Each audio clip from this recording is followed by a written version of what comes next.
Bom, o senhor ainda é um nome desconhecido do ponto de vista nacional, e só que depois que teve aquela revelação da relação do Flávio Bolsonaro com o Daniel Porcaro, o senhor apareceu em terceiro lugar na pesquisa Atlas, né, na frente de nomes conhecidos como Romeu Zema e Caiado. Foi uma surpresa? Não, não porque não é verdade. Eu já estava na frente deles antes. Eu já estava crescendo também antes da revelação. Não sou fruto dos erros do Flávio de maneira alguma. Na verdade, eu já estou em terceiro na pesquisa Atlas desde março. E aí eu já tinha ultrapassado eles antes. E eu estou numa curva de subida anterior a esse processo. Tanto que eu estaria atingindo esses números com ou sem o Flávio. Então, eu já esperava. Né? Minha meta era chegar a coisa de 10 a 12% até as vésperas da eleição, lá para agosto, e eu vou alcançar essa meta. E o senhor, de qualquer jeito, com essa revelação, né, por mais que o senhor já está citando aí a questão da Atlas, que o seu nome já vinha à frente, essa revelação, de alguma forma, abre mais espaço para outro nome da direita crescer, enfim, e se viabilizar para um segundo turno? Abre, no caso, mais para mim, porque os demais pré-candidatos de direita, o Zema e o Caiado, eles se colocam como auxiliares do Flávio.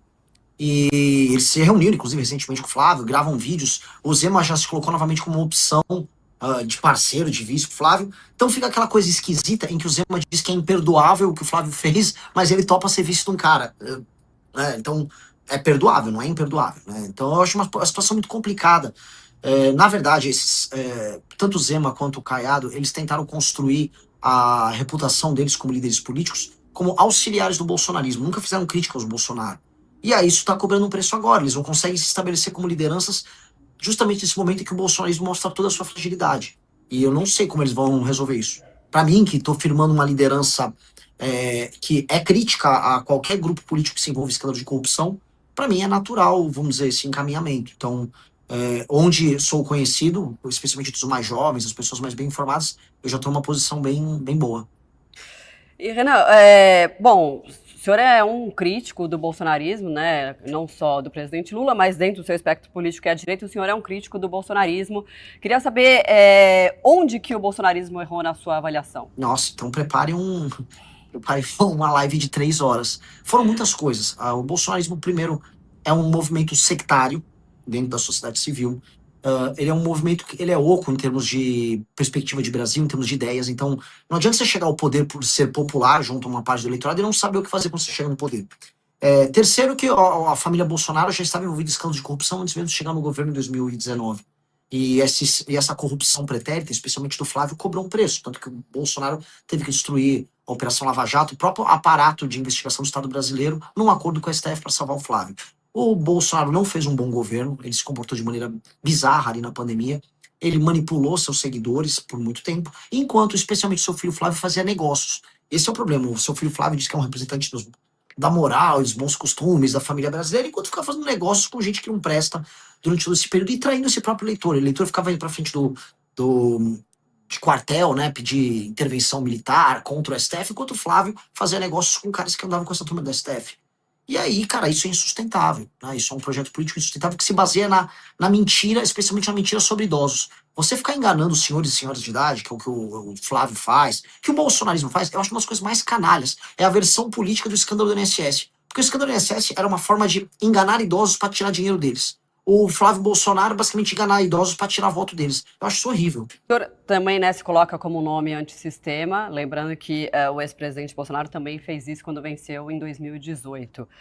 Qual que será a diferença para o eleitor? Como é que o senhor vai fazer esse distanciamento? Eu não sou antissistema, eu nunca falei isso. Pelo contrário, eu sou presidente de um partido político. Eu quero reformar o sistema brasileiro. Eu estou fora desses jogos escrotos que tem na política brasileira, troca de favores dos mais baixos, escândalos de corrupção. Eu não tenho nada a ver com isso. Mas eu não sou um antissistema. Quando a gente tocou o impeachment da Dilma Rousseff, não apenas nós fizemos a parte das ruas, mobilizamos as pessoas, mas nós fomos até o parlamento negociar com as lideranças dos partidos políticos para obter a maioria para fazer o impeachment. Então, eu não gosto desse rótulo, nunca tive. O rótulo que cabe em mim eu sou um reformista radical. Eu quero fazer reformas radicais naquilo que a gente chama de sistema, para fazer o que ele opera em favor dos brasileiros e não mais a favor de uma minoria em Brasília. Que tipo de reforma radical? Qual seria a principal? são muitas, desde reformas que vão no campo fiscal e econômico, reforma de competitividade, até uma reforma profunda no sistema penal, uma reforma no sistema persecutório do Estado brasileiro para enfrentar o crime organizado, uma reforma que tem um impacto político, uma reforma de gestão das cidades brasileiras. Boa parte das cidades brasileiras elas não têm função, elas apenas vivem de orçamento que vem do governo federal e não entregam bons serviços públicos e não impõem a si próprias a necessidade de fazer seus cidadãos terem atividades econômicas de modo ao cidadão se emanciparem da dependência do Estado. E nós temos uma reforma profunda para alterar isso. Esses são 3 exemplos que eu coloco aqui de reformas que alterariam toda a dinâmica política, econômica e social do Brasil. E isso não é uma coisa de uma pessoa de sistema, muito pelo contrário, é uma pessoa que estuda muito aquilo que a gente chama de sistema e que quer alterar ele e quer alterar a forma como ele funciona. Por que o senhor acha que veio esse rótulo que o senhor disse que não gosta? Porque é um rótulo, não digo que é um seu, acho que você é uma jornalista séria, mas muita gente na internet é preguiçosa em fazer pesquisa. E aí acha, ele é um cara antissistema. Porque eu sou de um movimento político, ou não sou do partido do Kassab. Eu acho que só tem preguiça nisso, de parte da imprensa ou parte da análise política. O Renan é antissistema. É igual pessoas que me comparam ao Pablo Marçal, que é um estelionatário. Não tem nada a ver com isso. Candidato de direita, como que o senhor se definiria, né? Dentro da direita, quais que são os seus propósitos? Enfim, o que o senhor mais acredita como uma mudança de fato, se, claro, for eleito presidente nesse ano?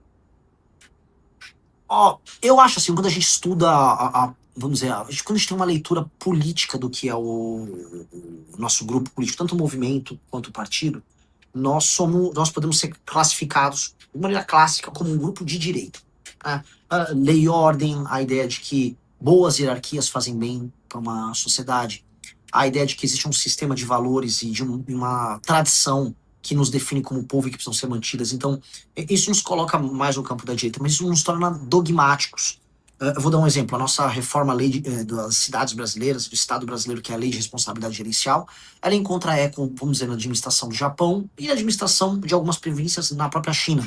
Ou seja, não me importa se isso é mais à direita ou mais à esquerda, boa parte das políticas que a gente adota, elas são adotadas em nações que têm um perfil mais à direita, outras que vão ter um perfil mais à esquerda. Quando a gente olha, por exemplo, políticas educacionais, eu vou encontrar bons exemplos na Finlândia, eu vou encontrar bons exemplos em Singapura, eu vou encontrar bons exemplos na China. Então, não ser dogmático é bem importante, porque a gente tem bons exemplos de várias correntes de pensamento ao redor do mundo. A gente quer pegar o que funciona e colocar no Brasil. O senhor pensa em alguma possibilidade de compor uma chapa com outro nome da direita? Em que sentido? Sim. De ser cabeça eu jamais ou serei vice? vice. Ok. Eu não jamais seria vice em nada. Nada, absolutamente nada. Bom, se alguém quiser ser vice, aí tem que me procurar. Sim, o senhor vê essa possibilidade? Se alguém quiser, aí tem que me procurar. Não, sim. A gente e não só eu, como o Kim, as lideranças do nosso grupo, a gente sempre foi bom de papo, bom de conversa para abrir um projeto legal. Eu tinha feito uma vez uma provocação na Jovem Pan, falei pro Caiado Zema, vamos sair dessa velharia de bolsonarismo. Por mais que o Caiado seja uma pessoa de idade, ele é mais, vamos dizer, mais novo de cabeça do que os Bolsonaro.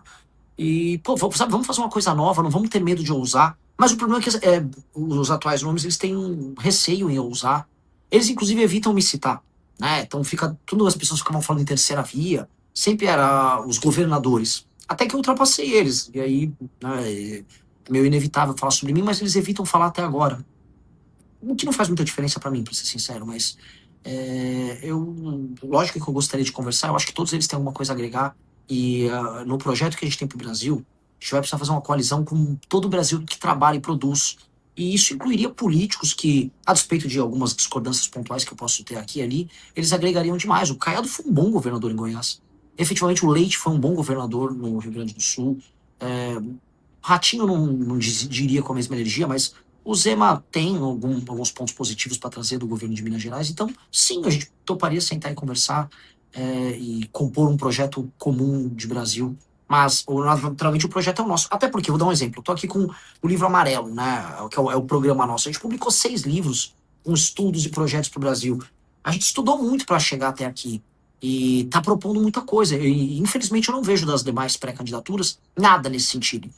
E como eles não têm, então, bom, plano nós temos, as pessoas já estão reconhecendo, eu estou ultrapassando eles, mesmo tendo muito menos recurso no nosso partido político.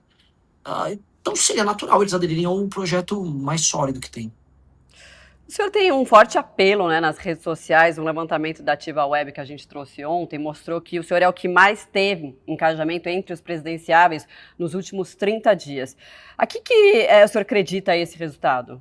Eu não sei. Eu não sei, porque se os outros têm agências de publicidade, tem marqueteiros. Eu gravo meus próprios vídeos, eu faço os roteiros dos próprios vídeos, eu tenho uma ou duas pessoas que me filmam.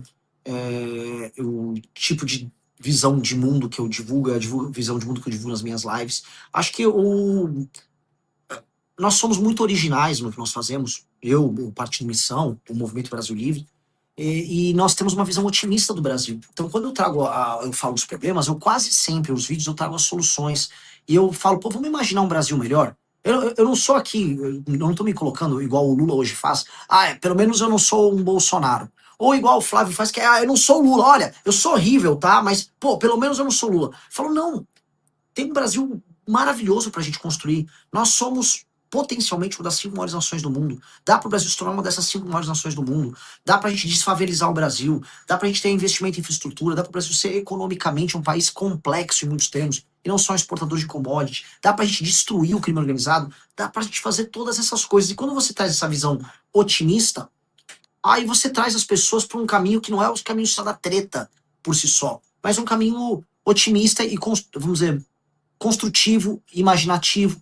E eu acho que isso é muito sedutor, no melhor sentido do termo. É muito sedutor você pensar que, pô, em vez de eu ficar brigando aqui, tem um louco, um tal de Renan, falando de propostas sérias, ambiciosas e possíveis para o meu país.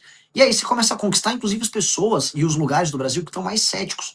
No Nordeste foi isso, sabe? Ir para os lugares que não tem menos atividade econômica, que tem uma pobreza geral, falar, cara, dá para o Maranhão ser um baita estado. Imagina você falar isso pro Maranhão. O Maranhão hoje é o oposto do baita estado. O Maranhão hoje é o pior estado para se viver no Brasil. É horrível hoje morar no Maranhão. E você falar, não, tem muita potencialidade, mas tudo isso está sendo travado pelas escolhas políticas de uma elite local horrorosa que vocês têm. E ao trazer esse tipo de diálogo, você começa a construir algo. Então é uma pré-campanha muito construtiva, assim, e ambiciosa nesse sentido. E a gente conseguiu refletir isso nos nossos conteúdos. E aí o desempenho em redes, ele vai. Porque se você olhar direitinho, eu não sou um provocador, eu não sou um cara que faz vídeos, vamos dizer, ou produz conteúdos, ou vai encontrar jornalistas para lacrar. Eu não tô lacrando em ninguém. Eu tô tentando ser o mais honesto e preciso possível. Se você chegou até aqui, é porque você não engole narrativa pronta. Então já se inscreve no canal e ativa o sininho, porque aqui você vê os cortes que muita gente prefere que você não veja. E faz o mais importante agora, compartilhe esse vídeo, porque informação de verdade só se espalha quando alguém decide passar para frente.